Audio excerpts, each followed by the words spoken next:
Regional Auto Theft Task Force. I rode along with I remember my buddy Derek, his friend made that logo for us back in the mid 2014. That's when all the Camaros were getting stolen. team to get a closer look at what they are seeing on the streets. We have eyes on an occupied stolen vehicle. Undercover officers spot this stolen black Jeep in Oakland. Our guy in the Jeep is out of the Jeep. Looks like he's going to be pumping gas. Members of the Alameda County Regional Auto Theft Task Force, known as ACRATT, keep eyes on the Jeep and the suspected thief while they wait for air support. I'm guessing he might try to go to an underpass, or he might try to go somewhere where he can go where the helicopter can't see him. KTVU granted a ride-along with ACRATT, a team made up of members of CHP, Oakland Police, and the Sheriff's Office. Were blurring their faces and not identifying them. They used to have a full-time member from county probation on there who was an auto theft guy, and the probation department pulled that position. It's a big mistake. Probation department needs to bring that back. Also parole, because they control certain people that are out on probation for those type of charges. So county probation needs to put their probation officer position back on ACRATT. Because they operate undercover. After a few minutes following the Jeep, the driver gets spooked and takes off, speeding through intersections and driving erratically. They'll switch cars, they'll go to underpasses, they'll go up in the hills. Our car follows until it can get ahead of the suspect's route. One officer hops out and quickly deploys a stop stick. This is awesome. Spike strip. How many times have we done that and it doesn't work? Or the guy goes around it and then the two cop cars chasing him hit the spikes. Like 90%. Yeah, no, they did a good job on that. Yeah, they did. Stolen Jeep to this park where it stopped and the suspect jumped out and ran. You can see the damage done to the tire by this stop stick. Uniformed Oakland police officers arrived to help with the search, focusing on this tunnel. The task force can utilize the resources of the three agencies, and in this case, called in an Alameda County drone operator. The drone confirms the suspect is hiding in the dark tunnel and not responding to officer commands.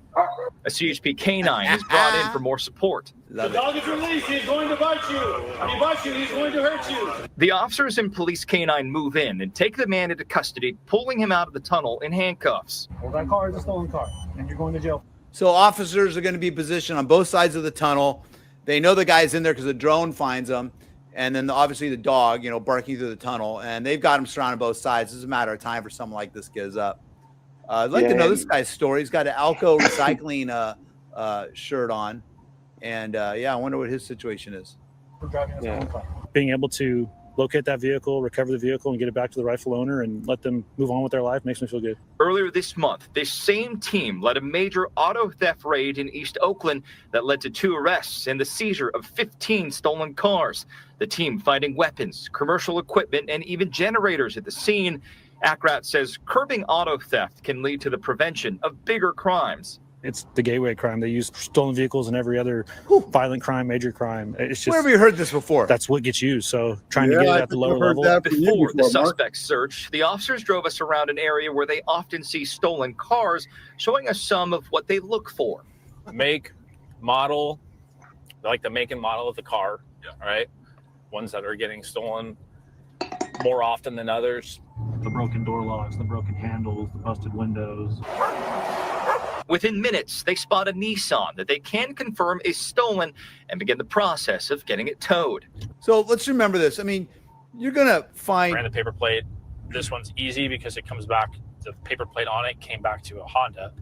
Okay, so look, in any city, you guys know, San Jose too, you're going to find cars like that once in a while. In Oakland, they were all over the place. It's getting better. I go up there a lot. It's actually getting better. But a year or two ago, I could drive around. One day I went out and I found like 6 stolen cars just driving around looking for another car. And I kept finding stolen Kias and Hyundais and vehicles like that all over the place. And the police or the city wasn't doing anything about it back then. It's getting better. But Oakland is the place for the Bay Area where people go out, steal stuff, and bring it to Oakland because Oakland wasn't really enforcing a lot of that. Whereas in San Jose or San Mateo, even San Francisco, it might get enforced a little bit more rigorously. but Oakland's got all these pockets that they can't control. At least that was the case. And so you'd have a lot of this mentality where you just go out there and do this type of stuff and leave these cars everywhere, strip them for parts, whatever you're going to do. People like certain members of our community like to criticize the state of California, but because of the state of California, we have these regional auto theft task force throughout the state to help combat this problem. Right.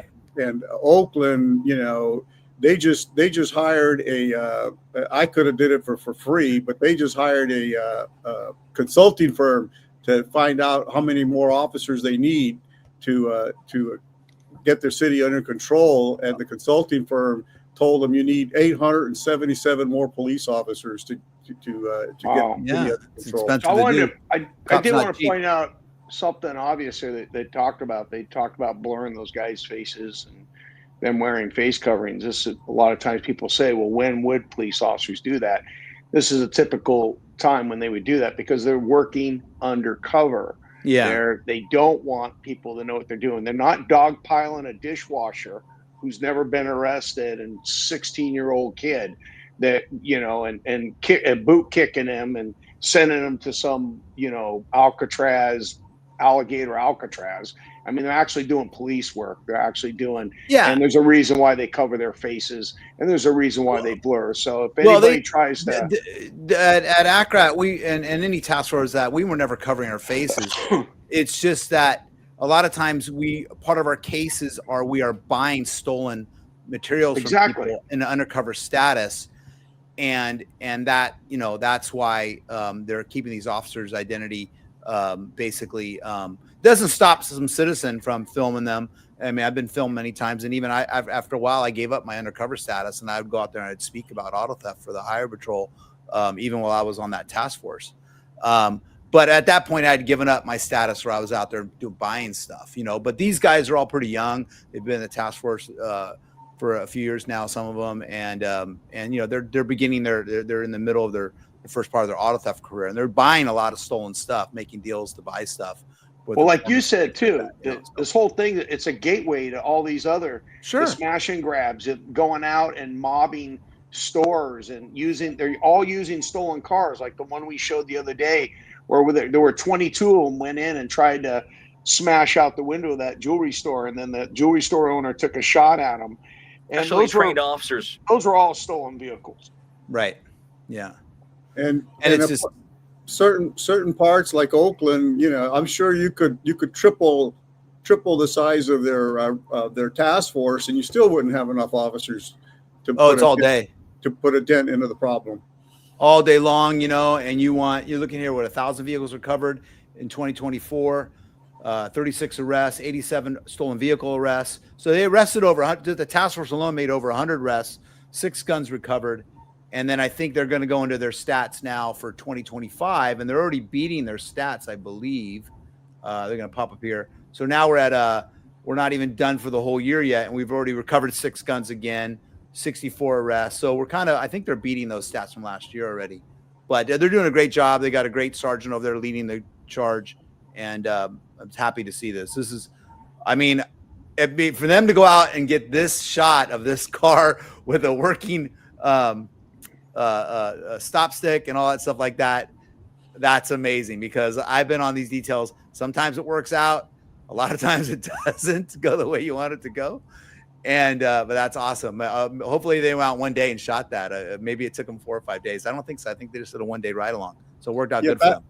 Back in the 70s, one of my deputy friends had his car stolen and found it in Oakland, and he called OPD to do the recovery, and he waited and he kept calling back, and finally the dispatcher told him, look, I'm sorry, man, we have like 100 priority 1 calls pending right here. We're not going to get out there. Just get in your car, take it home. All right, we got one more story, man. This is a theme we got.